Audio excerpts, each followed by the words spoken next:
पहले एक शायरी सुनो, उसके बाद हम लोग थेल्स पर में प्रूव करेंगे। पहले एक शायरी सुनो बाबू, है ना, ध्यान से सुनो बाबू। रख हौसला वो मंजर भी आएगा, रख हौसला वो मंजर भी आएगा, प्यासे के पास चलकर खुद समंदर भी आएगा, प्यासे के पास चलकर खुद समंदर भी आएगा। अरे थक कर क्यों बैठे हो ए मंजिल के मुसाफिर, अरे थक कर क्यों बैठे हो ए मंजिल के मुसाफिर, मंजिल भी मिलेगा और मिलने का मजा भी आएगा, मंजिल भी मिलेगा और मिलने का मजा भी आएगा। बात समझे जी। मैं पवन सर, आज हम लोग बाबू 10 क्लास का सबसे इंपॉर्टेंट पर में पढ़ने वाले हैं, सबसे इंपॉर्टेंट पर में बाबू, जो आपको चैप्टर नंबर 6 में मिलेगा। जिस चैप्टर का नाम क्या है, त्रिभुज। उसमें आपको एक सबसे इंपॉर्टेंट पर में पढ़ना है जो हर साल पूछता है बाबू, हर साल। उस परमे का क्या नाम है, थेल्स परमे। उस परमे का क्या नाम है बाबू, थेल्स परमे। परमे 6.1 में आपको किताब में मिल जाएगा बाबू। उसी परमे को हम लोग क्या कहते हैं, थेल्स परमे। ये हर साल पूछता है बाबू, हर साल, और बहुत ही ज्यादा इंपॉर्टेंट है ना। थोड़ा समझना है इसको बढ़िया से, सब कोई से नहीं होता है, सब कोई समझा भी नहीं पाते अच्छा से, और सारा कोई को समझ में भी नहीं आता अच्छा से। तो चलिए आज हम लोग बेहतरीन ढंग से समझने का कोशिश करते हैं और एक बेहतरीन तरीका से हम लोग एग्जाम में लिखेंगे और पूरा का पूरा नंबर लाने का कोशिश करेंगे। चलो जी सीखते हैं। सबसे पहले बाबू हम लोग ये समझते हैं कि थेल्स परमे आखिर कहता क्या है ये क्या, थेल्स परमे का क्या करना है। किताब में देखिएगा बहुत अच्छा से लिखा हुआ 2-3 लाइन में। चलो हम उस लाइन को समझाते हैं, या थेल्स परमे क्या कहता है उस चीज को समझते हैं बाबू। बाबू थेल्स परमे क्या कहता है, थेल्स परमे का कहना है बाबू कि मान लो कोई एक त्रिभुज है। क्या है बाबू, एक त्रिभुज है ना। मान लो कोई भी एक त्रिभुज है, ठीक है, कोई भी एक त्रिभुज है बाबू। त्रिभुज में कितना भुजा होता है, 3 भुजा होता है। तो कोई भी एक त्रिभुज हम ले लिए बाबू। अब क्या कहता है ये परमे से, देखो कहता है अगर हम कोई भी एक त्रिभुज लेते हैं और उसमें से किसी एक भुजा, कितना भुजा बाबू, 3 भुजा है कि नहीं, किसी एक भुजा, किसी भी एक भुजा, चाहे चाहे किसी भी एक भुजा का अगर हम लोग समानांतर एक रेखा खींचते हैं, मान लो इस भुजा का अगर हम एक समानांतर रेखा खींचते हैं, चाहे इसका समानांतर एक रेखा खींचेंगे, चाहे इसका समानांतर एक रेखा खींचेंगे, तो किसी एक भुजा का अगर हम लोग समानांतर रेखा खींचते हैं बाबू, तो वो रेखा जो 2 भुजा को काटेगा ना, सो बोला जाता है कि एक ही अनुपात में काटता है।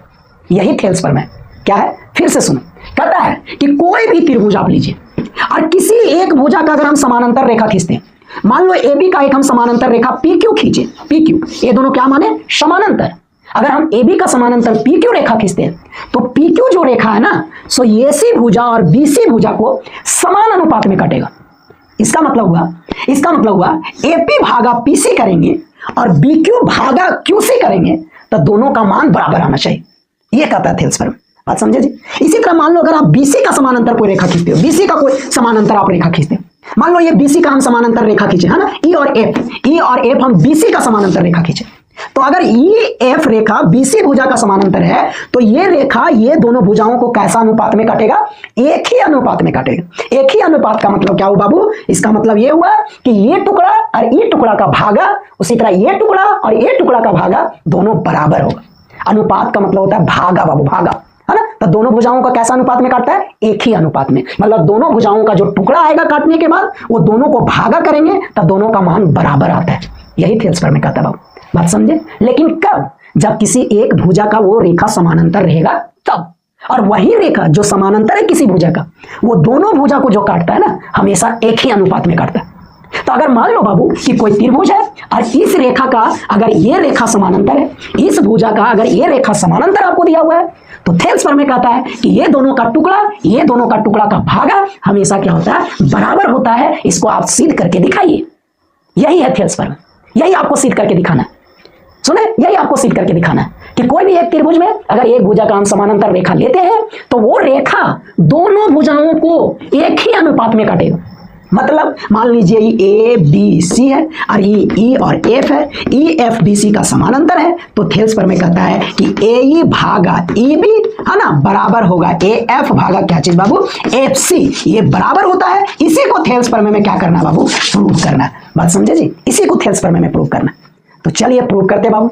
एक त्रिभुज लेंगे और उस त्रिभुज में किसी एक भुजा का एक समानांतर रेखा खींचेंगे और फिर हम लोग ये प्रूव करके देखेंगे, ये साबित करके दिखाएंगे, ये सिद्ध करके दिखाएंगे कि जो रेखा हम समानांतर लिए वो दोनों भुजाओं को सचमुच में एक ही अनुपात में बांटता है, बराबर अनुपात में बांटता है। मतलब एक भुजा का दोनों टुकड़ा का भागा दूसरा का भुजा के दोनों टुकड़ा के भागा अगर करेंगे तो दोनों का मान क्या आएगा, बराबर आएगा। बात समझे जी। ये थेल्स परमे है बाबू। किताब में पढ़िएगा, यही उसका मतलब हुआ। वो 2-3 लाइन जो लिखा हुआ ना, उस लाइन का मतलब यही होता है बाबू। अब चलो प्रूव कैसे करते हैं वो समझते हैं। बड़ी ही आसान तरीका से समझाने वाले बाबू, बहुत ही मजा आने वाला है। बस आप लोग को एकदम बेहतरीन ढंग से पूरा वीडियो को देखना है, समझने का कोशिश करना है, पक्का समझ में आएगा। एकदम 100% समझ में आएगा। बात समझे जी। चलिए शुरू करते हैं। आखिर ये प्रमेय प्रूफ कैसे। हम लोग कोई भी प्रमेय प्रूफ करते हैं ना बाबू, तो उस प्रमेय में सबसे पहले क्या क्या दिया हुआ है उसको लिखते हैं। पहले क्या क्या दिया हुआ है उसको लिखते हैं। तो थेल्स प्रमेय में क्या दिया हुआ बाबू, एक त्रिभुज दिया हुआ है।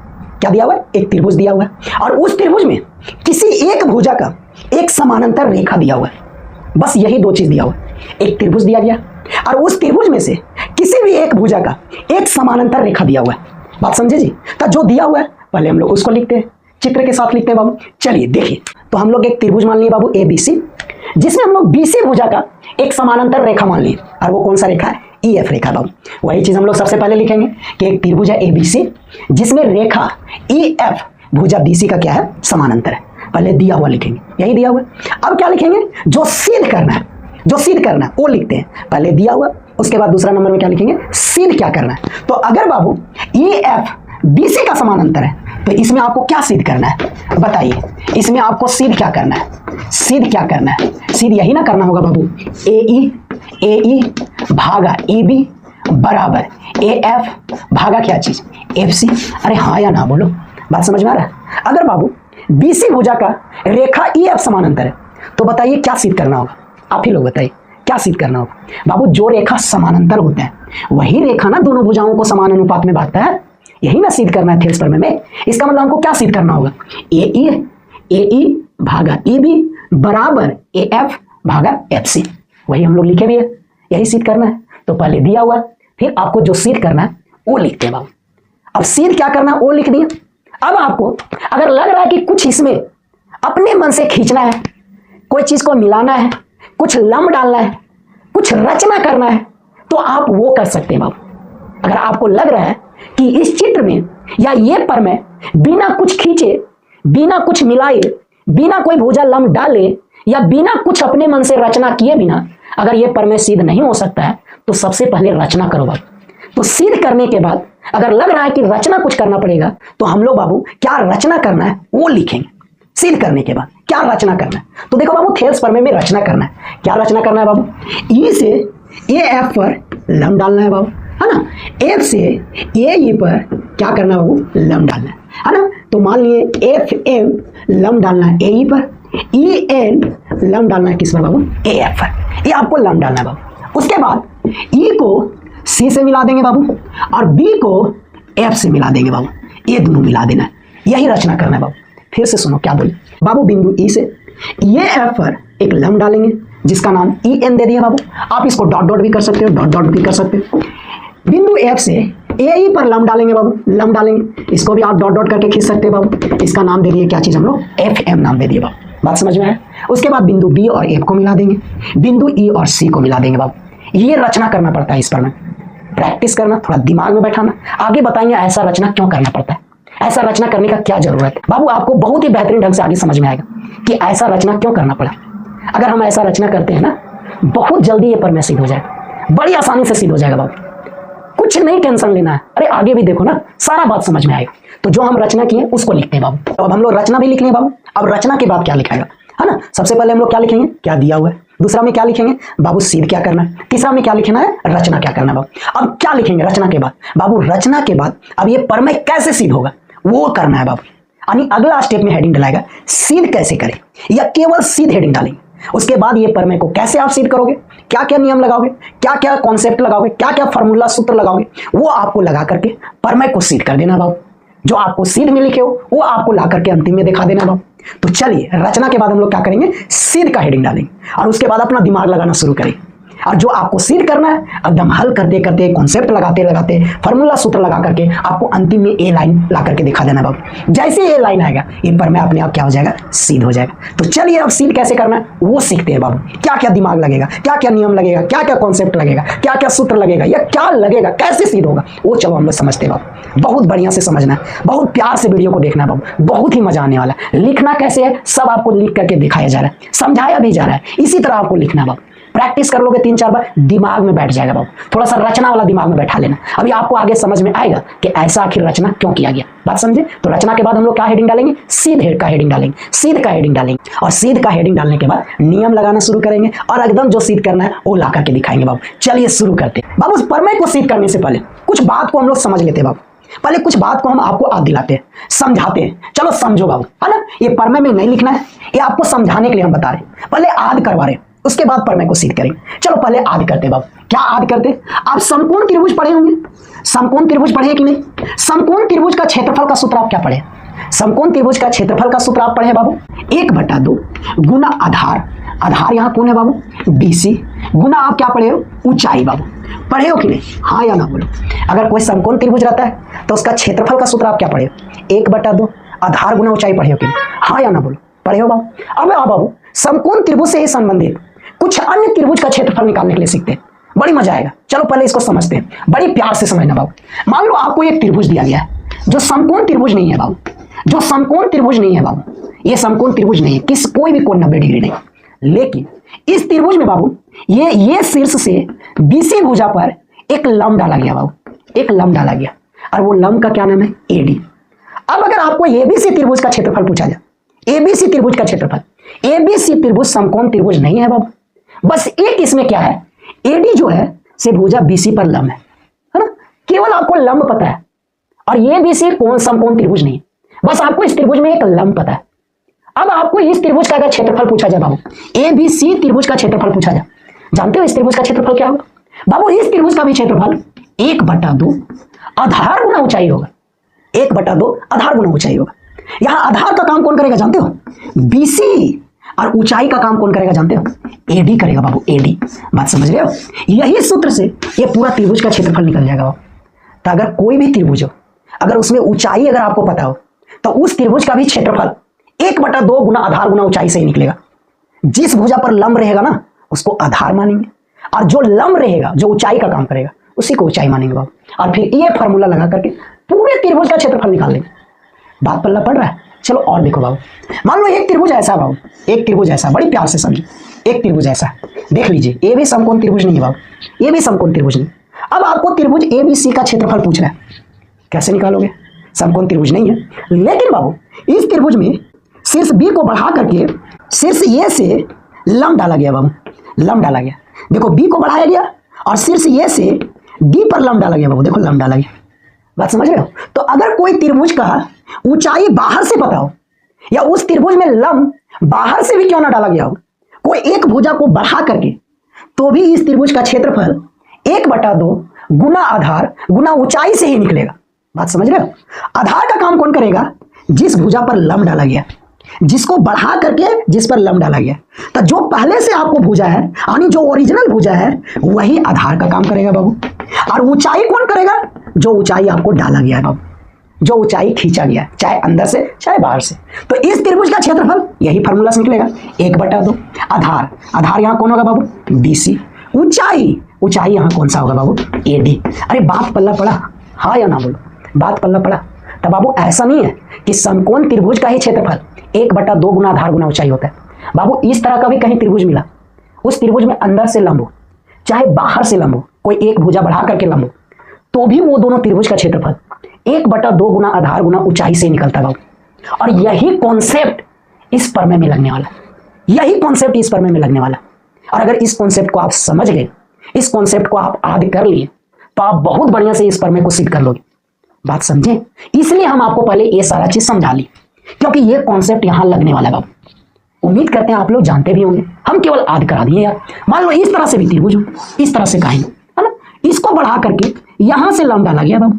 जानते हो ये भी सी त्रिभुज का क्षेत्रफल यही फार्मूला से निकलेगा बाबू, यही फार्मूला से, क्योंकि लंब डाला गया है बाहर से चाहे अंदर से, लंब डाला गया है बाबू। और जहां लंब डाला गया है वो ऊंचाई का काम करेगा, और जहां आपको ऊंचाई मिल गया यही फार्मूला लगाना है बाबू। इसमें भी वही फार्मूला लगेगा, 1/2 आधार, ये त्रिभुज का भुजा आधार का काम करेगा, ओरिजिनल भुजा आधार का काम करेगा बाबू, गुना ऊंचाई, गुना क्या लिखेंगे बाबू? ऊंचाई लिखेंगे, गुना ऊंचाई लिखेंगे बाबू।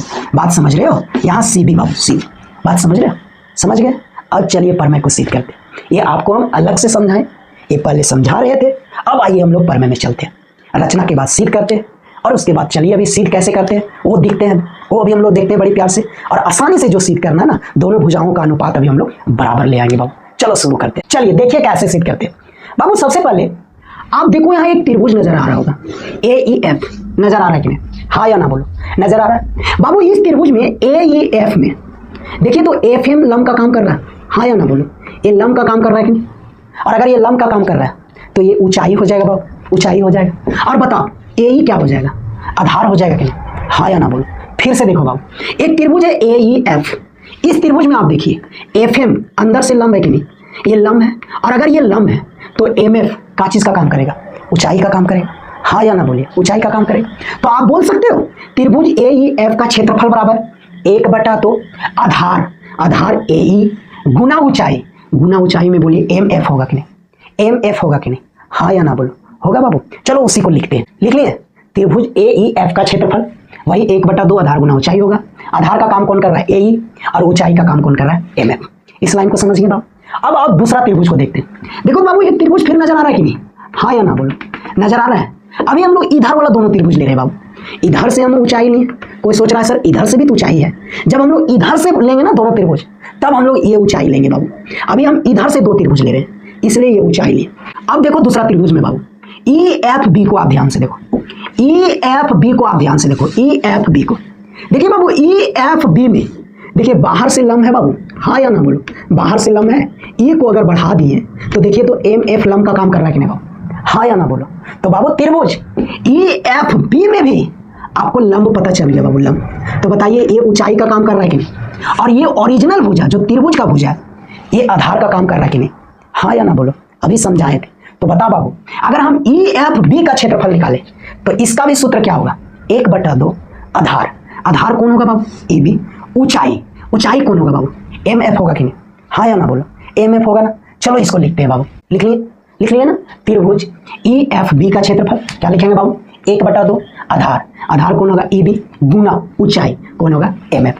बात समझे? देखो बाबू हम लोग 2 त्रिभुज का क्षेत्रफल अभी लिखे, इधर से दोनों त्रिभुज लिए, ए लिए, इसका ऊंचाई इधर से लिए, ए त्रिभुज लिए, इसका ऊंचाई इधर से लिए। अभी 2 त्रिभुज और आएगा बाबू, फिर से इस त्रिभुज में जाएंगे, लेकिन इधर वाला ऊंचाई अगर लेंगे। यहाँ भी देखिए एक त्रिभुज आ रहा है, यहाँ इस त्रिभुज का ऊंचाई यही होगा बाबू, है ना। तो इसी तरह उधर से भी 2 त्रिभुज आएगा, बात समझे? इसी तरह उधर से भी 2 त्रिभुज आएगा। अब देखो बाबू, अब देखो बाबू आगे क्या करना है, ये दोनों त्रिभुज का क्षेत्रफल को भागा देना है बाबू। ये दोनों त्रिभुज का क्षेत्रफल को क्या करेंगे, भागा देंगे। तो चलिए भागा देते हैं बाबू, भागा देते हैं। भागा देने के बाद देखिए क्या आया बाबू, त्रिभुज ए ई एफ का क्षेत्रफल भागा त्रिभुज ए एफ बी का क्षेत्रफल। कट कुट के कितना आ गया बाबू, ए ई भागा ई बी आ गया बाबू। ये टुकड़ा भागा ई बी, ये टुकड़ा आ गया बाबू। समीकरण नंबर 1 में ये दोनों का टुकड़ा का भागा आ गया बाबू। बात समझे? जब हम लोग इधर से दोनों त्रिभुज लिए ना तो ये दोनों टुकड़ा का भागा आ गया बाबू। बताओ इसी तरह उधर से भी 2 त्रिभुज आ रहा है कि नहीं? अगर वो दोनों त्रिभुज का क्षेत्रफल को भागा देंगे तो बताओ उधर वाला दोनों टुकड़ा का भागा आएगा कि नहीं? यानी ए एफ भागा एफ सी आएगा कि नहीं? अरे हाँ या ना बोलो, आएगा कि नहीं? हाँ या ना बोलो। चलो बाबू फिर से त्रिभुज हम ए ई एफ लेते हैं, इसमें अगर ये ऊंचाई लेंगे बाबू और ये आधार का काम करेगा, बताइए हाँ या ना। तो क्षेत्रफल उसी तरह निकालेंगे, 1/2 आधार गुना ऊंचाई। फिर बाबू हम लोग ये त्रिभुज लेंगे, ये त्रिभुज, बताइए इस त्रिभुज में भी ये बाहर से ऊंचाई का काम कर रहा है कि नहीं? हाँ या ना बोलो। और ये एफ सी आधार का काम कर रहा है कि नहीं? हाँ या ना बोलो बाबू, आधार का काम कर रहा है। तो इस त्रिभुज का भी क्षेत्रफल क्या होगा, आधार गुना ऊंचाई होगा। आधार का काम कौन कर रहा है, एफ सी। ऊंचाई का काम कौन करेगा, ई एन, करेगा कि नहीं? तो बाबू इस त्रिभुज में भी ऊंचाई ई एन, इस त्रिभुज में भी ऊंचाई ई एन। जब भागा देंगे तो ई एन कट जाएगा कि नहीं? हाँ या ना बोलो। और 1/2 तो दोनों में रहेगा, वो भी कट जाएगा बाबू। ऊपर में आधार बचेगा, नीचे में आधार। तो ऊपर में ये आधार बचेगा बाबू ए एफ, और नीचे में कौन आधार बचेगा बाबू, एफ सी बचेगा। बोलिए हाँ या ना। तो हम लोग लिख सकते हैं बाबू, क्या लिखेंगे, लिखेंगे इसी प्रकार, इसी प्रकार, इसी प्रकार, मतलब इसी तरह। अब आपको पूरा नहीं डिटेल में लिखना है, डायरेक्ट भागा देके लिख देना बाबू, पूरा फिर से नहीं दोहराना है, डायरेक्ट भागा वाला लिख देना बाबू, और उसको समीकरण 2 मान लेंगे। चलिए डायरेक्ट लिखते हैं बाबू, देखो क्या आता है समीकरण 2। चलो बाबू लिख दिए समीकरण 2, देखो तो यही आएगा। सोचो बढ़िया से, दिमाग लगा, यही आएगा कि नहीं बाबू? त्रिभुज ए ई एफ का क्षेत्रफल, फिर से ए ई एफ का क्षेत्रफल। अगर हम लोग आधार लेंगे ए एफ, ऊंचाई लेंगे ई एन, और 1/2 लिखेंगे। तो 1/2 गुना आधार ए एफ गुना ऊंचाई ई एन, ई एन। फिर कौन सा त्रिभुज लेंगे बाबू, E F C, E F C. इसका क्षेत्रफल क्या होगा बाबू, 1/2 आधार एफ सी, आधार एफ सी गुना ऊंचाई, इसमें भी ऊंचाई क्या होगा बाबू, ई एन। ई एन ऊपर से नीचे कट जाएगा, 1/2 भी कट जाएगा, केवल यही बचेगा बाबू। समीकरण 2 यही आएगा। बात समझे, बात समझ में आया, मजा आया कि नहीं? अब देखो बाबू समीकरण 1 और 2 को। समीकरण 1 में जो राइट हैंड साइड है बाबू, और समीकरण 2 में जो राइट हैंड साइड है, यही दोनों तो आपस में बराबर करना है बाबू। यही तो थेल्स फॉर्म है, यही दोनों तो आपस में बराबर करना है। अगर समीकरण 1 का राइट और समीकरण 2 का राइट हैंड साइड अगर आप बराबर कर दिए तो प्रूव हो गया। देखो आप यही लिखे हो जो सिद्ध करना है, ए भागा ए बी, यही आप लिखे हो, ए एफ भागा एफ सी, यही लिखे हो बाबू जो सिद्ध करना है। और वो दोनों आ गया समीकरण 1 और 2 में। बस आपको ये दोनों को कैसे बराबर करना है वो आप कॉन्सेप्ट लगाना है बाबू। बस 5% और बचा हुआ है, एक कॉन्सेप्ट लगेगा, ये दोनों बराबर हो जाएगा, पर मैं सिद्ध हो जाएगा बाबू, मजा आ जाएगा, बहुत ही मजा आएगा बाबू। हम लोग ये भी जानते हैं कि कोई भी समीकरण का राइट हैंड साइड तभी बराबर होगा बाबू जब उसका पहले कौन साइड बराबर होगा, लेफ्ट हैंड साइड। अरे बात समझ रहे हो, हमको राइट हैंड साइड बराबर करना है, तब दो समीकरण का राइट हैंड साइड तभी बराबर होगा जब उसका सबसे पहले कौन साइड बराबर होगा, लेफ्ट हैंड साइड। तो चलिए दोनों समीकरण का हम लोग लेफ्ट हैंड साइड देखते हैं, उसको बराबर करते हैं, एकदम हूबहू लाने का कोशिश करते हैं। जैसे लेफ्ट हैंड साइड बराबर, राइट हैंड साइड अपने आप बराबर, पर मैं सिद्ध, प्रूव, 5 नंबर कंप्लीट, हर साल पूछता है। चलिए लेफ्ट हैंड साइड देखो बाबू, इसका लेफ्ट हैंड साइड में ये दोनों त्रिभुज है और इसका लेफ्ट हैंड साइड में बाबू ये दोनों त्रिभुज है। अब दोनों का लेफ्ट हैंड साइड देखो तो बाबू दोनों के ऊपर में एक ही त्रिभुज है, देखो ए ई एफ, यहां भी ए ई एफ है बाबू, तो ऊपर वाला तो बराबर हो गया। अब किसी तरह नीचे वाला बराबर हो जाए, भगवान से माना कि किसी तरह नीचे वाला बराबर हो जाए। तो चलो नीचे वाला देखो तो बाबू, नीचे में ई एफ बी है और इसका ई एफ सी है बाबू, दोनों अलग अलग। तो क्या ये दोनों बराबर हो सकता है? अगर ये दोनों कोई नियम से बराबर हो जाए बाबू और ऊपर वाला पहले से बराबर है तो दोनों का लेफ्ट हैंड साइड पूरा पूरी बराबर हो जाए, राइट हैंड साइड अपने आप बराबर हो जाए, पर मैं सिद्ध हो जाएगा बाबू। तो राइट हैंड साइड बराबर करने के पहले आपके पास टारगेट क्या मिल गया, ये दोनों को बराबर करना है, त्रिभुज ई एफ बी का क्षेत्रफल और त्रिभुज ई एफ सी का क्षेत्रफल। क्या ये दोनों बराबर हो सकता है? चलो आज ये चित्र में आते हैं, चित्र में खोजते हैं। पहला क्या है, E F B, E F B, चलो जी हमको ई एफ बी मिली है। दूसरा क्या है, ई एफ सी, चलो जी ई एफ सी मिली। बाबू आपको ये दोनों को बराबर करना है, ये दोनों, ये त्रिभुज और ये त्रिभुज को बराबर करना है, दोनों का क्षेत्रफल। क्या दोनों बराबर है बाबू? सोचो, कोई नियम से बराबर है? यहां कोई नियम लग रहा है कि दोनों बराबर हो जाए? अरे नियम लग रहा है, 9th क्लास में पढ़े थे, एक नियम पढ़े थे। क्या नियम पढ़े थे? कि अगर दो रेखा समानांतर हो, दो रेखा क्या हो, समानांतर हो, और किसी एक रेखा से अगर दो त्रिभुज खींचा जाए और दोनों का आधार बराबर हो, आधार कहने का मतलब ये दोनों में भुजा होना चाहिए, ये जो आप देख रहे हो ये दोनों त्रिभुज में होना चाहिए, मतलब दोनों का एक भुजा बराबर होना चाहिए जी, दोनों का एक भुजा बराबर होना चाहिए, और वो भुजा ये समानांतर रेखा पर होना चाहिए, ना कि ये दोनों समानांतर रेखा वाला भुजा दोनों में होना चाहिए, दोनों का बराबर होना चाहिए, उसी को बोलते हैं दोनों का आधार बराबर होना चाहिए। तो अगर बाबू दो रेखा समानांतर हो और दोनों का आधार बराबर हो, दोनों का आधार मतलब मान लो एक त्रिभुज हुआ और इसी भुजा से एक और त्रिभुज खींचा जाए, देखो खींच दिए, देखो खींच दिए कि नहीं, खींच दिए, देखो तो दोनों का ये भुजा बराबर है कि नहीं, इसी को आधार बोलते हैं। तो अगर दो रेखा समानांतर और उसके अंदर में दो त्रिभुज खींचा हो और दोनों का आधार बराबर हो, तब दोनों का क्षेत्रफल क्या होता है जानते हैं, बराबर होता है, दोनों का क्षेत्रफल बराबर होता है। ये 9th क्लास में पढ़े आप, सुने 9th क्लास का कॉन्सेप्ट है, समानांतर चतुर्भुज में पढ़े थे आप। अगर दो रेखा समानांतर है ना, दो रेखा समानांतर और दोनों रेखा के बीच अगर दो त्रिभुज स्थित हो और दोनों का आधार बराबर हो, दोनों का आधार या तो ये भुजा होना चाहिए या तो इस पर होना चाहिए, तो दोनों त्रिभुज का क्षेत्रफल क्या होता है, बराबर होता है। यही कॉन्सेप्ट यहां लग रहा है बाबू, यहां लग रहा है। देखिए ई एफ और बी सी समानांतर दिया हुआ है कि नहीं, परमय में ई एफ और बी सी समानांतर दिया है। अब देखिए ई एफ को मान करके ये त्रिभुज बना गया है और फिर ई एफ से ये त्रिभुज बना गया है। देखिए दोनों का आधार एक ही है कि नहीं, दोनों का आधार एक ही है कि नहीं, हाँ या ना बोलो, दोनों का आधार एक ही है। तो बताइए दोनों का क्षेत्रफल क्या हो गया बाबू, बराबर हो गया, दोनों का क्षेत्रफल बराबर हो गया। मजा आया कि नहीं, दोनों का क्षेत्रफल हम बराबर कर दिए बाबू, ऊपर वाला पहले से बराबर, नीचे वाला दो समानांतर रेखा के बीच वाला नियम से दोनों का क्षेत्रफल बराबर हो गया। बताइए दोनों समीकरण का लेफ्ट हैंड साइड हूबहू बराबर हो गया कि नहीं, और जैसे बराबर होगा राइट हैंड साइड बराबर, पर मैं सिद्ध हो गया बाबू, सिद्ध हो गया। बस खाली लिखना है, बस ये नियम वाला केवल लिखना है, 2 लाइन और लिखना है, पर मैं सिद्ध। क्या लिखेंगे बाबू, क्या लिखेंगे कि हम लोग जानते हैं कि अगर दो रेखा समानांतर हो और दोनों रेखा के बीच अगर दो त्रिभुज स्थित हो और दोनों त्रिभुज का आधार एक ही हो, तो दोनों का क्षेत्रफल क्या होता है, बराबर होता है कि नहीं। तो अगर ऐसा होता है तो ये त्रिभुज ई एफ बी और ई एफ सी का क्षेत्रफल भी बराबर होगा, और जब ही बराबर होगा तो दोनों समीकरण का लेफ्ट हैंड साइड बराबर हो गया और राइट हैंड साइड अपने आप बराबर हो गया, समीकरण क्या हो गया, सिद्ध हो गया। बात समझे? तो चलिए ये दोनों भी बराबर हो गया, केवल लिखना है कौन नियम से, कि जब दो रेखा समानांतर, दोनों के बीच में अगर दो त्रिभुज स्थित हो और दोनों का एक भुजा समान हो यानी दोनों का आधार समान हो, तो दोनों का क्षेत्रफल क्या होता है, बराबर होता है। चलिए इसको लिखते हैं, फिर बोलेंगे समीकरण 1 और 2 का लेफ्ट हैंड साइड बराबर, इसका मतलब राइट हैंड साइड भी बराबर, समीकरण सिद्ध हो गया। चलो जी, चलिए तो वही नियम को हम लोग लिख दिए बाबू। क्या लिखें कि हम लोग जानते हैं कि दो समानांतर रेखा के बीच अगर दो त्रिभुज स्थित हो अगर दो त्रिभुज स्थित हो तो दोनों त्रिभुज का आधार अगर समान हो तो दोनों त्रिभुज का क्षेत्रफल क्या होता है, बराबर होता है। इसी नियम पर EFB त्रिभुज और EFC त्रिभुज का क्षेत्रफल क्या होगा बाबू, बराबर होगा, क्योंकि EF और BC क्या है बाबू, समानांतर, और दोनों का आधार बराबर है, और वो क्या है बाबू, EF। तो बोलिए दोनों त्रिभुज का क्षेत्रफल बराबर हो गया कि नहीं, हाँ या ना बोलो बाबू, बराबर हो गया। इसको हम लोग क्या मान लिए, समीकरण 3 मान लिए बाबू, क्या मान लिए, समीकरण 3। अब हम लोग बाबू समीकरण 3 से कह सकते हैं कि समीकरण 1 और 2 का लेफ्ट हैंड साइड क्या हो गया, बराबर हो गया कि नहीं, अरे हाँ या ना बोलो। समीकरण 3 से समीकरण 1 और 2 का लेफ्ट हैंड साइड बराबर हो गया, इसका मतलब समीकरण 1 और 2 का राइट हैंड साइड भी बराबर हो गया कि नहीं, अरे हाँ या ना बोलो, बराबर हो गया। वही चीज को लिख देना बाबू, क्या लिखेंगे, समीकरण 1, 2 और 3 से, और क्या चीज बाबू, 3 से हम कह सकते हैं AE भागा क्या चीज बाबू, EB बराबर AF भागा क्या चीज बाबू, FC।